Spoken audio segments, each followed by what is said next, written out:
പാടുന്നത് പോലുള്ള ഇഷ്ടം തന്നെ എനിക്ക് എഴുതാനുള്ള ഇഷ്ടം. ചില സമയത്ത് ഇങ്ങനെ മനസ്സിൽ ഈണങ്ങൾ വരും. സത്യമായിട്ടും ഞാൻ എഴുതിയിട്ടൊരിക്കലും ഈണം ചെയ്ത് പാടിയിട്ടില്ല. മനസ്സിൽ ഈണം വന്നതിന് ശേഷം എന്തെങ്കിലും ഒരു ഈണം കിട്ടും, അതിലൂടെ വരിയും കിട്ടും. അതിങ്ങനെ ഡെവലപ്പ് ചെയ്തു പോകും. അതായത് ഒരു 4 വരിയൊക്കെ ആയിരിക്കും മനസ്സിൽ പെട്ടെന്ന് തോന്നുക, അതിൻ്റെ ഒപ്പം ഈണം കിട്ടും. അതല്ലെങ്കിൽ ഈണം തോന്നി അതിനൊപ്പം ആ വരികളും കിട്ടും. അതിനുശേഷം ഞാനതെൻ്റെ വാട്സപ്പിൽ പ്രൈവറ്റിൽ പാടിയിടും. അങ്ങനെ പാടിയിട്ട് ആ ട്യൂൺ അവിടെ നമ്മൾ സൂക്ഷിച്ചു വെച്ചു. പിന്നീട് വല്ലപ്പോഴും ഓർമ്മയുള്ള സമയത്തായിരിക്കും ഇങ്ങനെ പ്രൈവറ്റ് നോക്കുമ്പോൾ ആയിരിക്കും ഈ വരികൾ കാണുക, അതിന് കൊടുത്ത ഈണം അവിടെ കാണാം. അങ്ങനെ നിറയെ എഴുതും. ചിലപ്പോൾ അപ്പം തന്നെ അങ്ങനെ കാണുമ്പോൾ, പിന്നീട് കാണുമ്പോൾ അപ്പോൾ തന്നെ ബാക്കിയുള്ള വരികൾ എഴുതി എനിക്ക് തന്നെ ഒരു കോൺഫിഡൻറ്റ് തോന്നുന്നത്, പാടിയാൽ നന്നാവുന്നൊരു തോന്നൽ വരുമ്പോൾ ഞാനത് പാടാറാണ് പതിവ്. അങ്ങനെ എത്രയോ പാട്ടുകൾ പാടാതെയും വിട്ടിട്ടുണ്ട്. നമ്മളൊന്നും എവിടെ എത്തില്ല എന്ന് എനിക്കറിയാം. കാരണം നമ്മുടെയൊക്കെ പിന്നിൽ നമ്മളെ ഉയർത്തിക്കൊണ്ടുവരാനൊന്നും ആളുകളില്ല. അതാണ് സത്യം. നമുക്ക് തരാൻ ചാൻസുകളില്ല, അതല്ലെങ്കിൽ അവസരങ്ങളില്ല, അതല്ലെങ്കിൽ അതിനെ പറ്റിയ ആളുകളില്ല. ഒരു പാട്ട് എഴുതുക, അത് കമ്പോസ് ചെയ്യുക, അത് പാടുക, ഇതൊക്കെ നമ്മുടെ ഒരു മാനസിക സന്തോഷം മാത്രമാണ്. ഇതിലൂടെ മറ്റുള്ളവർ കുറേ അംഗീകാരങ്ങൾ തരണം, അല്ലെങ്കിൽ അതിലൂടെ ഉയർത്തപ്പെടണം എന്നൊന്നും ആഗ്രഹിച്ചിട്ടേ ചെയ്യുന്നതല്ല. എന്നോട് പലപ്പോഴും പല ആളുകളും പറയാറുണ്ട്, ചില പാട്ടുകൾ ഓർത്തിട്ട്, മാഷേ നിങ്ങൾ ആ ചെയ്ത പാട്ട് ഭയങ്കര ഇഷ്ടമാണ്, അതൊന്നും കൂടി പാടി കേൾക്കണം. എനിക്കത് സ്ഥലത്തിൽ മറന്നു പോയിട്ടുണ്ടാവും. ഞാനത് പിന്നെ ഏതാണ് എന്ന് ചോദിക്കും. അവരെന്നെ ചിലപ്പോൾ അതെനിക്ക് പാടിത്തരും. അപ്പോഴാണ് ഞാൻ അങ്ങനത്തെ ഒരു പാട്ട് ചെയ്തിട്ടുണ്ട് തന്നെ എനിക്ക് തോന്നാറുള്ളത്. എന്തായാലും ഇന്നും അങ്ങനെ ഒരു 4 വരി എഴുതണം എന്ന് ആഗ്രഹിച്ച് പുസ്തകത്തിൻ്റെ മുന്നിലേക്ക് വന്നിരിക്കുകയാണ്. നോക്കാം. ഓക്കെ, അങ്ങനെയാണെങ്കിൽ ഞാൻ എഴുതിയിട്ട് നമുക്ക് ലൈവായിട്ട് പാടി കേൾപ്പിച്ചു തരാം. എന്തായാലും ഓക്കെ, ബൈ. ഞാൻ പറഞ്ഞ പോലെ കുറച്ച് വരികൾ എഴുതി. ഇപ്പോൾ എഴുതിയതാണ്, ഇതാണ്. ഇതിങ്ങനെ കാണുമ്പോൾ തിരിഞ്ഞാണ് കാണുന്നത്. എന്തായാലും അതൊന്ന് പാടി നോക്കാം. ഓക്കെ. ഏതോ യാത്രയിൽ നമ്മളാ പൂക്കളും പൊഴിഞ്ഞു പാതയിൽ, ഏതോ യാത്രയിൽ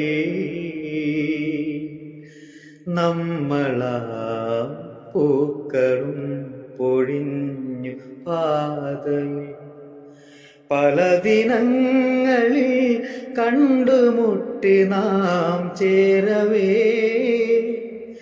പല ദിനങ്ങളിൽ കണ്ടുമുട്ടി നാം ചേരവേ, ഇതളിതളായി നറുമണമായി പങ്കുവച്ചു നാം പ്രണയമെന്ന തേൻകണം, ഏതോ യാത്രയിൽ നമ്മളാ പൂക്കളും പൊഴിഞ്ഞു പാതയിൽ, വിധി വഴിയിൽ തകരുന്ന ജീവിതം, കനവുകളിൽ ഇടറി വീണ മോഹവും, കാണാ കയങ്ങളിൽ നീളും മുറിവിനടയാളങ്ങളിൽ, കാതരേ നീ എങ്ങു പോയി തേടുന്നു ഞാൻ വഴിയറിയാതെ,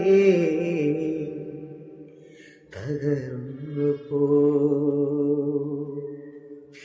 ഏതോ യാത്രയിൽ നമ്മളാ പൂക്കളും പൊഴിഞ്ഞു പാതയിൽ. വായയ്ക്ക് തോന്നിയത് കോതയ്ക്ക് പാട്ട് എന്ന് പറഞ്ഞ പോലെ എൻ്റെ എഴുത്തുകളും പാട്ടുകളൊക്കെ ഇങ്ങനെയാണ്. അത്ര ആധികാരികമായിട്ട് എഴുതാനും പാട്ടുകൾ എഴുതാനും കവിതകൾ എഴുതാനൊന്നും കഴിവില്ല എനിക്ക്. പക്ഷേ എനിക്ക് ഈശ്വരൻ തന്ന ഈ കുഞ്ഞു കുഞ്ഞ് എന്താ പറയുക ടാലൻറ്റിൽ അല്ലെങ്കിൽ കഴിവുകളിൽ ഞാൻ സംതൃപ്തനാണ്. അതിൽ ഞാൻ സന്തോഷിക്കുന്നുണ്ട്. അതൊക്കെ വെച്ച് തന്നെയാണ് ഇന്ന് നിങ്ങളെപ്പോലുള്ള കുറേ ആളുകൾ എന്നെ അറിയുന്നതും നിങ്ങളൊക്കെ വിളിക്കുന്നതും സ്നേഹം പങ്കിടുന്നതൊക്കെ. എന്തായാലും ഇനിയും ഏറെ എഴുതാൻ കഴിയട്ടെ. ഞാനൊക്കെ ആഗ്രഹിക്കുന്ന പോലെ ഒത്തിരി കാലത്തെ ആഗ്രഹങ്ങൾ സിനിമയിലൊക്കെ എത്തണം. അത് ഇന്ന വഴിക്കുന്നൊന്നുമില്ല. എനിക്ക് ഏറ്റവും ഇഷ്ടം അഭിനയം, ഡയറക്ഷൻ ഒക്കെയാണ്. പാട്ടൊക്കെ എൻ്റെ ഒരു സൈഡ് മാത്രമാണ്. പാട്ടെഴുത്ത് അല്ലെങ്കിൽ മറ്റുള്ളവരുടെ പാട്ട് സംഗീതം ചെയ്ത് പാടുന്നത്, ഞാൻ എഴുതി സംഗീതം ചെയ്ത് പാടുന്നത്, ആൽബം ഡയറക്ഷൻ, അങ്ങനെ തുടങ്ങിയ കാര്യങ്ങളൊക്കെ ചെറിയൊരു സൈഡ് മാത്രമാണ്.